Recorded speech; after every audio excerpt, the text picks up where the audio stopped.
Hey, good morning. Welcome to Story Time. Today is Tuesday, February 23rd. Spring is just around the corner. But I wanted to do a couple of stories about hibernation because there's a lot of animals that hibernate during the winter.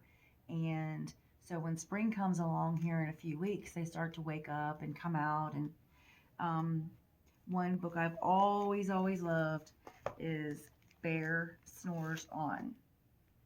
It's by Karma Wilson and illustrated by Jane Chapman. It's a Simon and Schuster children's publisher. And it says, in a cave in the woods, in his deep dark lair, through the long cold winter, sleeps a great brown bear.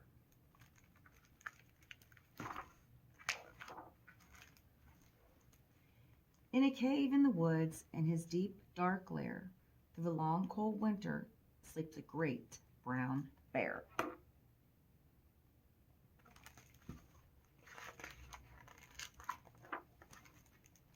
Cuddled in a heap, with his eyes shut tight, he sleeps through the day, and he sleeps through the night.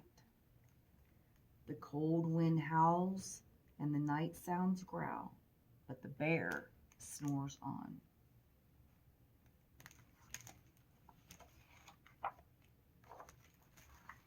An itty-bitty mouse, pitter-patter tiptoe, creep-crawls in the cave from the fluff, cold snow.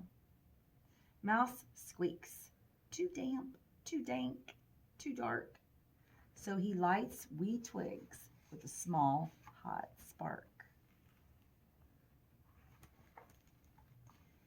The coals pip-pop and the wind doesn't stop, but the bear snores on.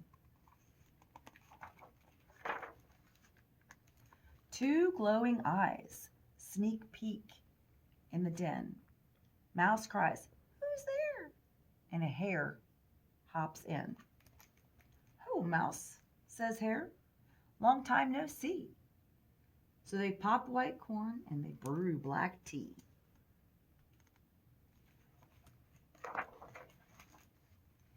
Mouse sips wee slurps. Hare burps big burps. But the bear snores on.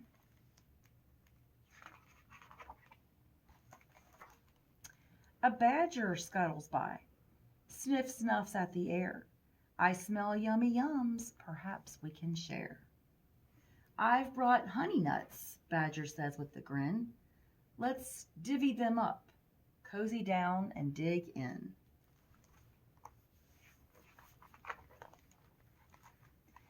And they nibble and they munch with a chew, chomp, crunch. But the bear snores on.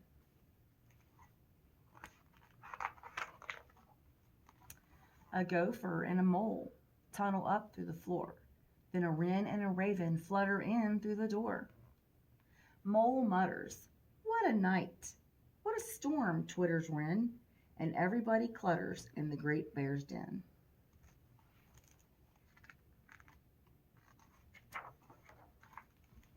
They tweet and they titter, they chat and they chitter, but the bear snores on. In a cave in the woods, a slumbering bear sleeps through the party in his very own lair.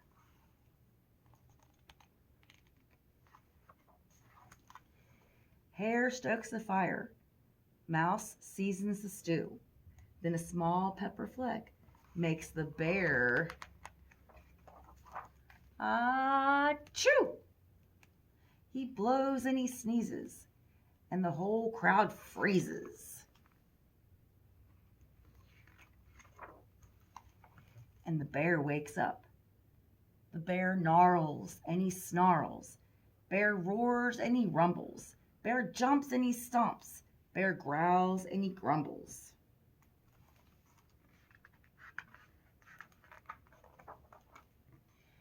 "You've snuck in my lair, and you've all had fun. But me, I was sleeping, and I have had none." And he whimpers and he moans and he wails and he groans. And the bear blubbers on. Mouse squeaks, "Don't fret, don't fuss, look, see. We can pop more corn, we can brew more tea." Bear gulps, bear gobbles. He sighs with delight. Then he spins tall tales through the blustery night. When the sun peeks up on a crisp, clear dawn, Bear can't sleep. But his friends snore on.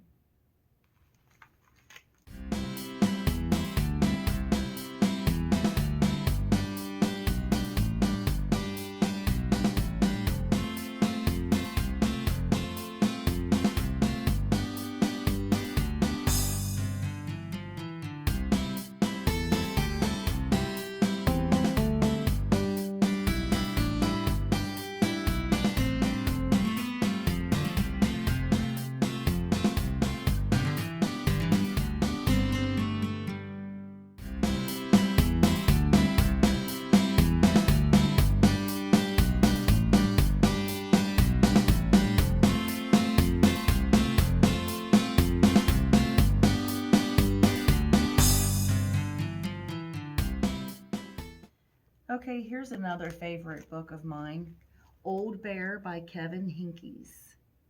And this book actually was printed in the United States by HarperCollins Children's Publishers with watercolors and ink.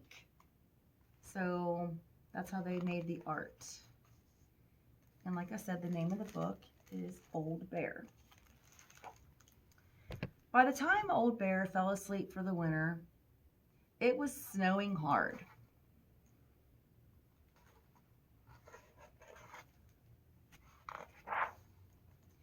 And soon he was dreaming. He dreamed that spring had come and he was a cub again. The flowers were as big as trees. He took a nap in a giant pink crocus.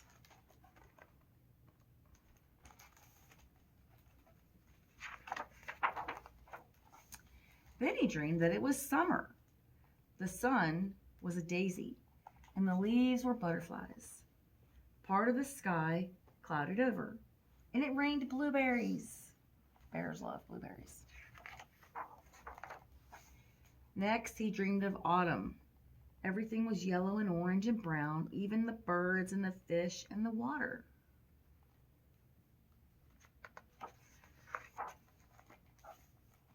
After that, he dreamed that winter was back. The world was covered in ice. It was night, and the sky was blazing with stars of all colors, and the cold went on forever.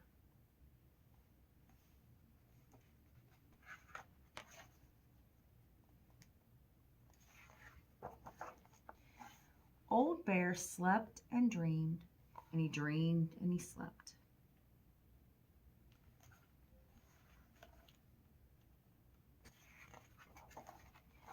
When he finally woke up, it seemed to him that no time had passed since he had fallen asleep. He yawned and he stretched.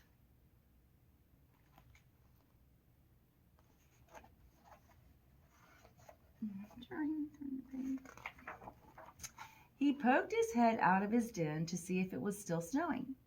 He blinked and he blinked again.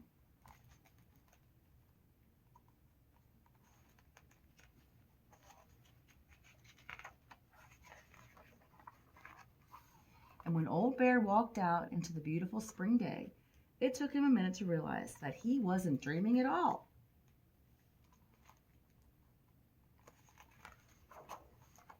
There he is, enjoying the first fresh day of spring. Aren't those such nice colors? We're looking forward to spring this year. It's been a long winter.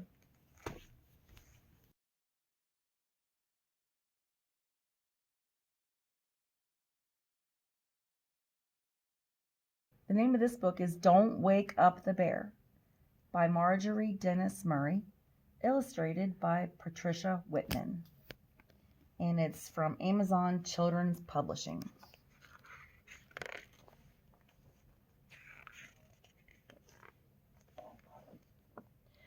One cold winter's eve, a bear lay asleep in his cave. The bear was big. The bear was soft, and the bear was warm. In the woods, a silver hare stopped to rest. She noticed the bear. "My ears are so cold," said the hare. "I wish I could snuggle up with that big, soft, warm bear." And since her ears were so cold and the bear was fast asleep, that's what she did. A badger came by, his muzzle white with snow. He saw the hare snuggled against the bear. "My nose is so cold," said the badger. "I wish I could snuggle up with that big, soft, warm bear." "You may come in," whispered the hare, "but don't wake up the bear." And since the badger's nose was so cold and the bear was fast asleep, that's just what he did. Along came a fox. He saw the badger and the hare snuggled against the bear. "My legs are so cold," said the fox. "I wish I could snuggle up with that big, soft, warm bear." "You may come in," whispered the hare, "but don't wake up the bear." And since the fox's legs were so cold, the bear was fast asleep, that's just what the fox did.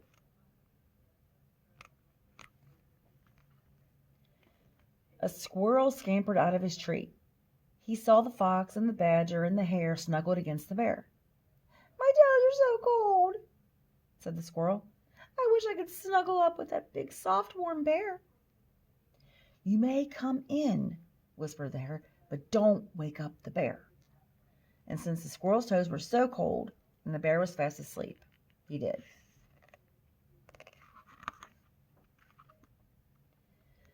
A little mouse skirted by, slipping on the ice. She saw the squirrel and the fox and the badger and the hare snuggled against the bear. "My tail is so cold," sniffed the mouse. "I wish I could snuggle up with that big, soft, warm bear." "You may come in," whispered the hare. And then she said, "But don't wake up the bear."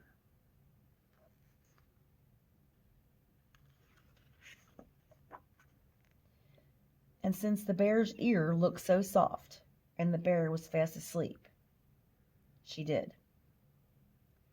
In the woods, snowflakes drifted down softly, softly down, and everything was quiet.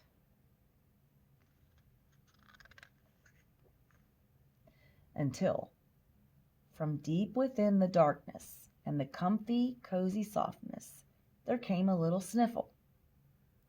And the mouse awoke with a twitchy little nose and a great big sniffle. "Hush!" whispered the hare. And then she said, "Don't wake up the bear." But the mouse didn't hear. She was much too busy scrunching her nose and sniffling. She sniffled and she sniffled, and she sniffled and she sniffed. "Hush!" said the squirrel, and the fox, and the badger, and the hare. And then they all said, "Don't wake up the bear." From the middle of the bear there came a rumble and a grumble. I'm sorry," said the mouse, "but I have a cold, and I have to, achoo!" And she sneezed right in the bear's ear. And the bear shuddered, and the bear trembled, and the bear rumbled, and the bear grumbled, and the bear woke up.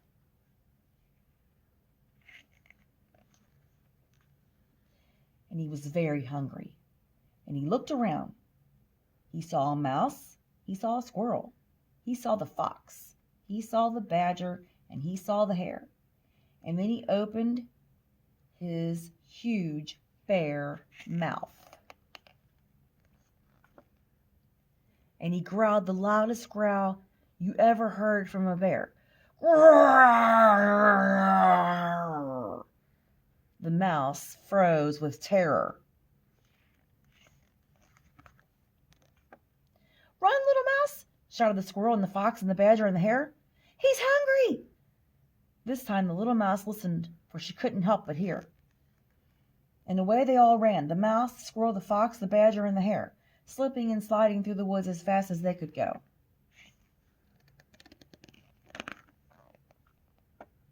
And the bear, he yawned a big, soft, warm bear yawn, stumbled to his feet, and trudged off through the snow.